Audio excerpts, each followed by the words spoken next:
My sister thought I faked my pregnancy, then pushed me down the stairs to test. Now my parents defend her, threaten to cut me off if I press charges. I'm 28, female, and currently 4 months pregnant. My husband Newton and I have been trying to conceive for the past 2 years. And I'll be honest, there were moments when we almost lost hope. The wait felt endless. But then, almost when we least expected it, we found out I was pregnant. This pregnancy means the world to us, especially because we've had to overcome so many obstacles along the way. We are absolutely overjoyed that we're finally going to welcome our first child into the world. Since I have suffered miscarriages before, Newton and I decided that this time we wanted to be extra cautious. For the sake of our emotional well-being, we had chosen to keep the pregnancy a secret until we were absolutely certain that everything was progressing smoothly. We wanted to protect ourselves from the added heartache of having to publicly grieve if, for any reason, we lost this pregnancy too. So, as of last week, neither my parents nor my youngest sister, Ellie, knew that I was pregnant. It felt strange at times keeping them in the dark, but at the same time, I just needed the space to process everything. My family has always been the type to celebrate everything, from big milestones to even the smallest of victories, and honestly, I love that about them. It makes every occasion feel extra special, and we've built so many happy memories together over the years. However, for the past 4 months, I've been a bit distant when it comes to attending family events. I just needed more time for myself, especially with the pregnancy being such an emotional journey. Last week, though, my youngest sister, Ellie, got promoted at work, and she was beyond excited. Ellie was supposed to have her dream wedding last year, but everything fell apart at the last moment. It was the night before the wedding when her ex cheated on her with one of his CO workers during his bachelor party.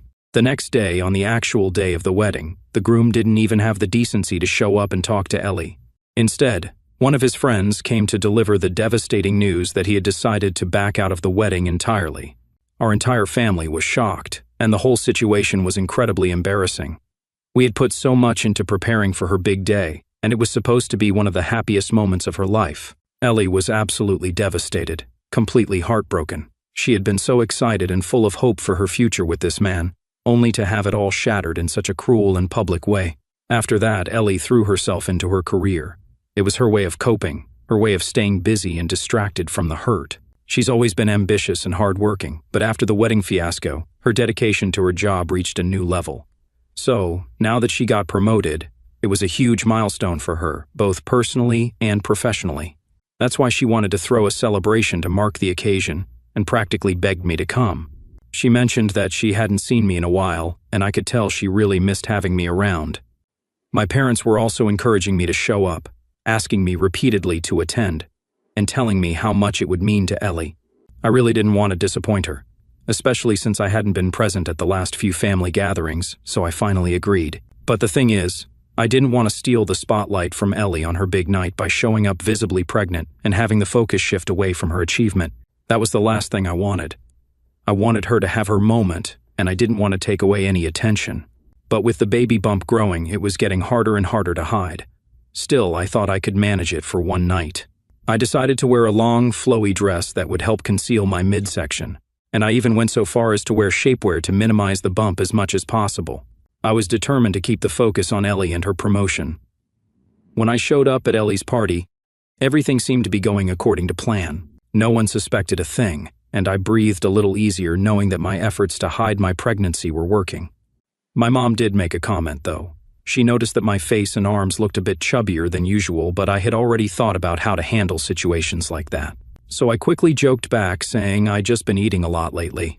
Honestly, I was relieved that they were more inclined to think I was just gaining weight rather than suspecting the truth about my pregnancy. That felt like the safer option for now. As the night went on, I realized just how out of place I was feeling. I'm not used to staying up late anymore, and the party seemed to be going on forever. My husband, Newton, came straight from work to the party and was having a good time. He did keep checking in on me from time to time, making sure I was okay, which I appreciated. Meanwhile, Ellie and the rest of my family were having the time of their lives. They were doing shots, dancing in the backyard, just really enjoying themselves. It made me happy to see Ellie so carefree and in high spirits, especially after everything she's been through. But I started feeling queasy, probably from all the oily food and the heat of the evening. I decided I needed to get away from the loud music and the energetic dancing. So I slipped inside the house and found a quiet spot on the couch. All I really wanted at that point was to go back home, put my feet up, maybe give myself a leg massage, crawl into bed, and read a bit on my Kindle. I closed my eyes for just a second, hoping to rest and gather myself. That's when my Aunt Mia sat down next to me and startled me awake. I hadn't even realized I dozed off. She offered me a glass of wine, but I shook my head without giving any explanation. She then commented on how my face was practically glowing all evening, and then commented how I looked like I was pregnant. I froze, not knowing how to react. I tried to laugh it off, feeling awkward and avoiding eye contact, but Aunt Mia is no fool. Her eyes widened in realization, and before I knew it, she asked me outright, "Are you really pregnant?" I panicked inside but tried to play it cool. I shook my head, hoping to distract her, but Aunt Mia placed her hands on my stomach and her eyes lit up with absolute certainty. She exclaimed, "Oh my God, sweetheart, you are pregnant." She laughed and pulled me into a hug. I panicked a bit and whispered, asking her, almost pleading not to say anything to anyone yet, since I didn't think it was the right moment to announce. But Aunt Mia brushed off my concerns, and she insisted that the family deserved to know such happy news, and that everyone had been waiting so long for this moment, eagerly hoping for me to get pregnant. I pointed out to her that this was Ellie's night, but Aunt Mia cradled my face in her hands, smiled at me, and reassured me that this was a family night.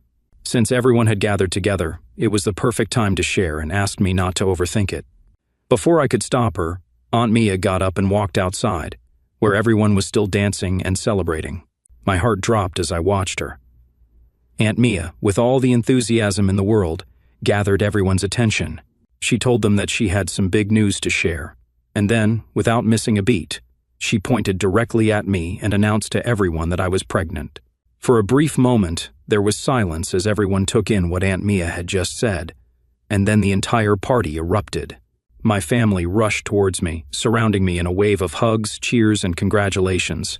They were all so overjoyed, hugging me tightly, with tears in their eyes, expressing how happy they were for me and Newton. They had all known about my previous miscarriages, so they were understandably very ecstatic about this news. My mom and dad were crying, overcome with emotion. People were hugging Newton too, congratulating him and celebrating this new chapter in our lives. This certainly wasn't how I wanted to announce my pregnancy. I had envisioned a more intimate, personal moment, something quiet and special where I could tell my family when I felt ready. Instead, I had been thrust into the spotlight at a party that was supposed to be all about Ellie.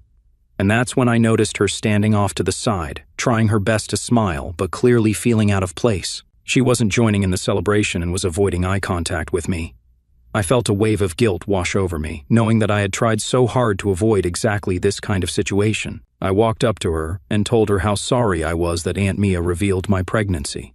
Ellie took a deep breath and asked why I hadn't mentioned anything about my pregnancy before. I explained that I had planned to announce it a few weeks later, when I felt more comfortable and ready to share the news. But she shook her head, pursed her lips, and simply said, "Whatever, I guess you got your wish." Her words stung, and I was taken aback by her reaction.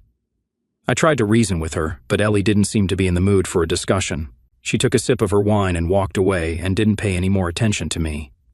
The rest of the night was filled with overwhelming advice from my family and friends about being a first-time parent. Everyone seemed eager to share their tips and experiences. Ellie, meanwhile, kept glaring at me from across the room as if all this was somehow my fault. Her reaction made me feel even more uncomfortable and guilty. At one point, I felt the urgent need to use the bathroom. I got up and headed towards the guest bathroom, but it was full. With my bladder feeling like it was about to burst, I decided to go upstairs to use the main bedroom's washroom instead. After I relieved myself, I emerged from the bathroom and found Ellie standing outside, waiting for me. She seemed drunk. I smiled awkwardly, feeling the tension between us, and tried to offer another apology. Ellie didn't seem to soften at all. Instead, she just rolled her eyes and asked, "Are you really pregnant?" Her tone was almost dismissive, and there was an edge of skepticism in her voice. I looked at her, holding my stomach instinctively, and responded, "Of course I am. Why would I lie about it?" Ellie continued to say how this was all really suspicious when I had not even revealed the pregnancy to my mom, who I usually talked with every day. Her persistent questioning was starting to really irritate me. I tried to explain my reasons once again, hoping she'd understand that it had been my choice to keep it a secret. Then, in a tone that cut deeply, said, "Maybe this pregnancy will also end in miscarriage, just like your previous ones." I was stunned by her insensitivity. How could she say something so vile about my child? I yelled at her, my voice trembling with a mix of hurt and anger. "How dare you say something like that? I've apologized to you several times tonight, but what you said was out of line." My voice echoed with frustration.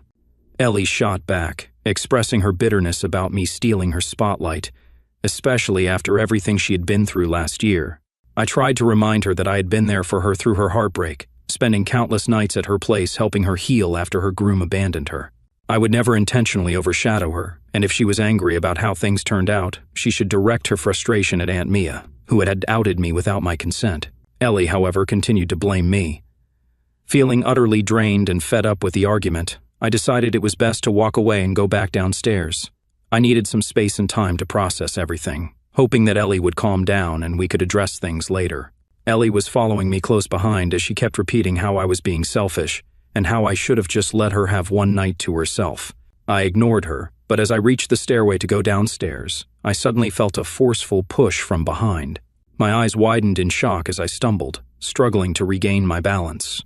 I managed to grab the railing, trying to stop myself from falling, but the momentum and my own weight caused my knees to buckle.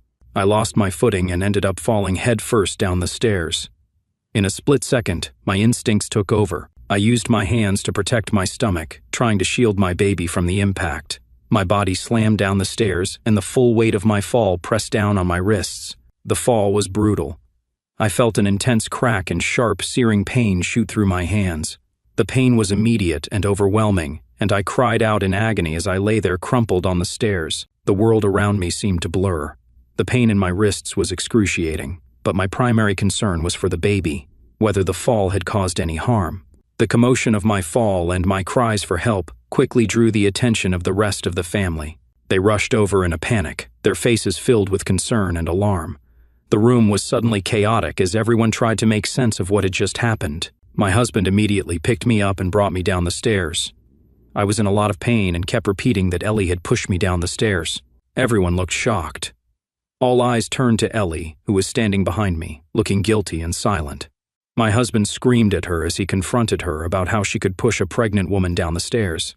My mother, visibly distressed, rushed up the stairs and shook Ellie's shoulders, demanding to know if she had really pushed me. Ellie, her face flushed and tearful, whimpered and nodded in confirmation. The realization hit my mother hard. Ellie then began to cry uncontrollably, holding my mother, saying she was drunk and didn't know what she was doing. I was starting to lose consciousness, the pain and shock overwhelming me. Through the haze, I heard Newton urgently calling 911, requesting an ambulance. My vision was blurring, and I could barely make out the concerned faces around me. Everything after that was a blur of sirens, confusion, and frantic activity. When I finally came to, I found myself in a hospital room. Newton was asleep in a chair beside my bed, looking exhausted. I woke him gently, asking for some water as my throat was dry and parched. As he helped me sip the water, I asked him what had happened after the fall. He recounted how I had lost consciousness due to the pain, and how the fracture in my wrist had required immediate medical attention. The doctors had placed me in a cast, and I would need to wear it for the next 4 to 6 weeks while the bone healed. My next question was about the baby. Newton reassured me that the doctors had checked and our child was safe, which brought a wave of relief. I was glad to know that our child was going to be okay. Newton then filled me in on the chaos that had unfolded after the accident. The family was apparently furious with Ellie and had even tried to get her arrested. However, because I was unconscious, the police had only been able to take statements from the witnesses, and they still needed my official statement to press any charges. Newton took my hands as he stressed how important it was for me to set aside my love for my sister and to report her actions. He was firm, stating that there was no justification for her pushing me down the stairs, especially in my condition. I shook my head, still in disbelief. The idea that Ellie could have done something so harmful was almost impossible for me to grasp. The pain in my wrist was physical, but the emotional pain of realizing that my own sister could have acted out in such a way was almost too much to bear. I told Newton that I wanted to speak to Ellie first, as I wanted to understand what had driven her to act so destructively. I needed to hear from her directly to get some explanation or at least an apology. Newton dialed her number and handed me his phone. When my sister answered, I asked her straightforwardly about why she did what she did. Ellie sighed heavily as if the words were difficult to get out before finally opening up. "Honestly, I'm just so tired of you always being the center of attention in our family," she said, her voice laced with resentment. You have a husband now, you're pregnant, you get to have everything in your life. But last night was supposed to be my night only. Yet, as usual, you showed up with your pregnancy announcement and hogged all the attention." She paused for a moment before continuing, her tone shifting defensively, "And pushing you down the stairs.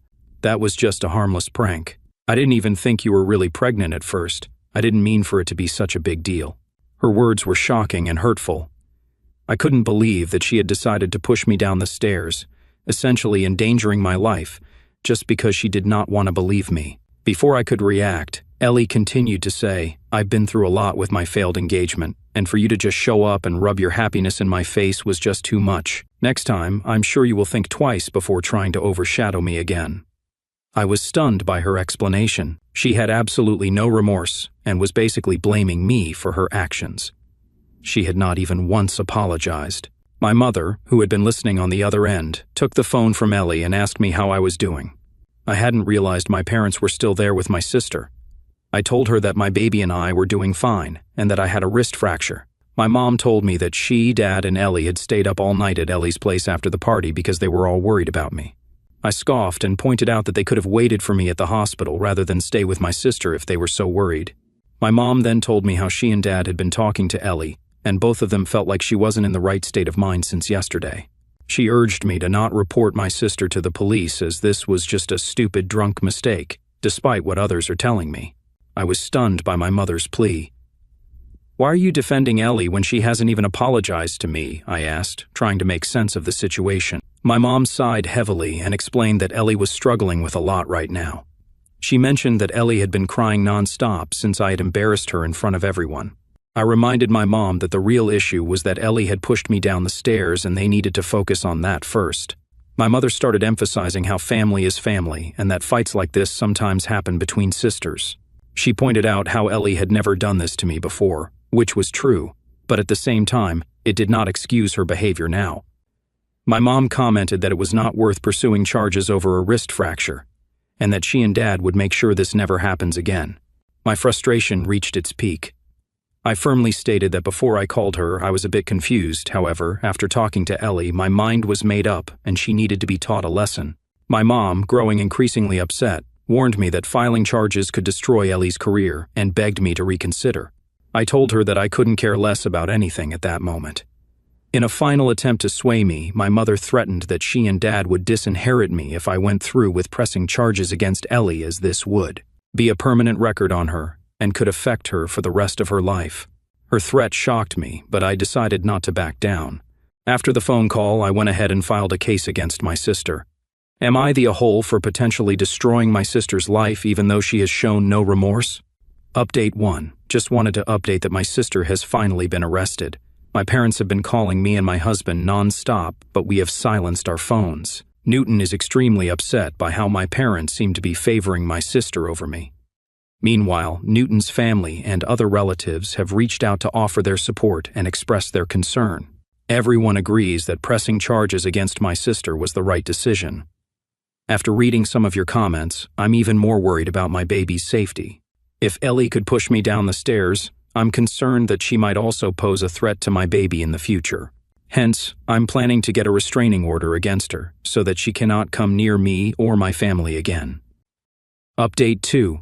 Hello, fellow Redditors. Since my update last month, my sister, who was earlier charged with assault, has just been sentenced.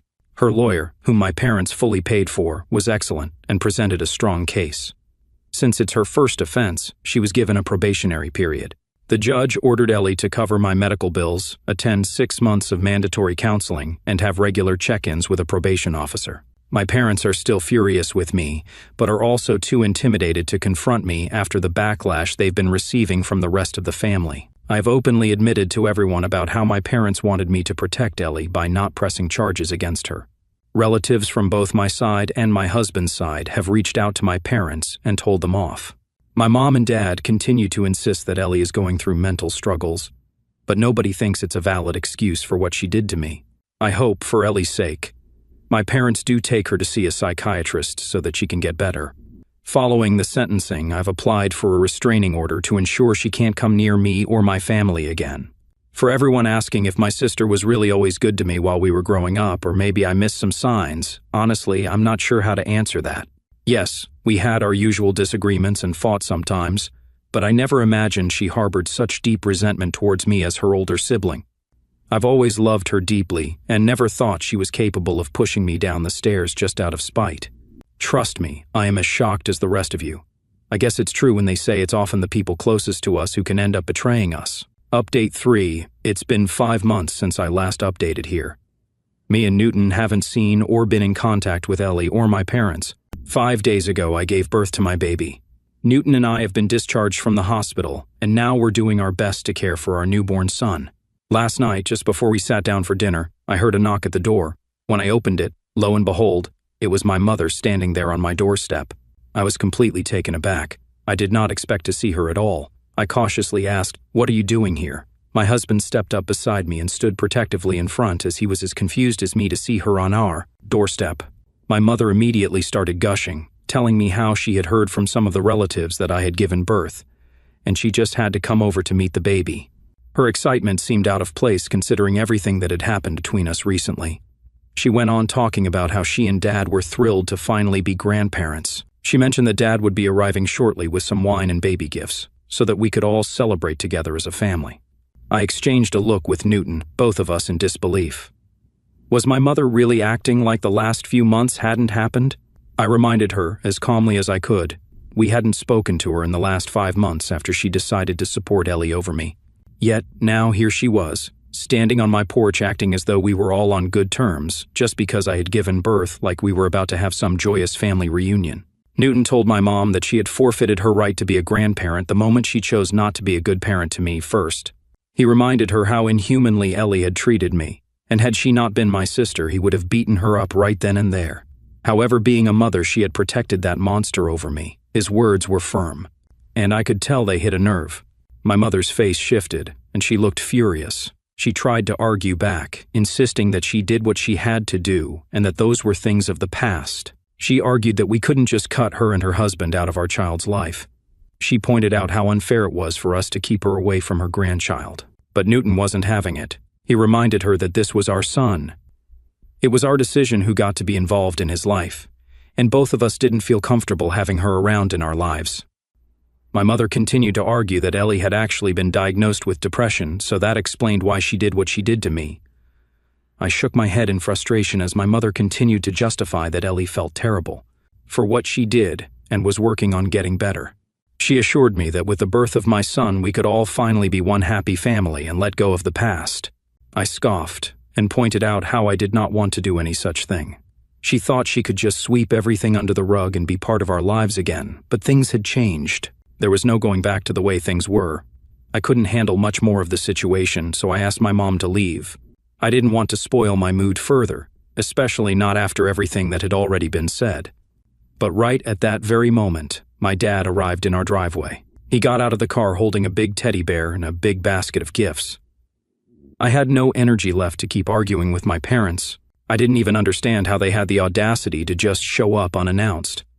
Thankfully, Newton stepped in and urged me to go back inside and rest. He assured me he would handle them and take care of the matter. So I let him. As I walked back into the house, I could still hear their voices through the door. The yelling started almost immediately when Newton refused to let them both in. My dad kept insisting over and over again that he had every right to see me and the baby as he was family. My husband, who was usually always calm, snapped. He threatened to call the police if they didn't leave our property immediately. My dad, of course, kept trying to argue, insisting on leaving baby gifts behind as if that would somehow make up for everything. But Newton refused to accept anything from them. He was firm, telling them that we didn't want their gifts, and that if they ever showed their faces again, we would get a restraining order on them also. My parents were really shook by his reaction. I guess they had imagined they could just waltz back into our lives after everything, especially now that a baby was involved. I was proud of the way my husband dealt with the situation. Newton and I have talked today, and we plan on putting up cameras around the house just in case. I hope to never see my parents again.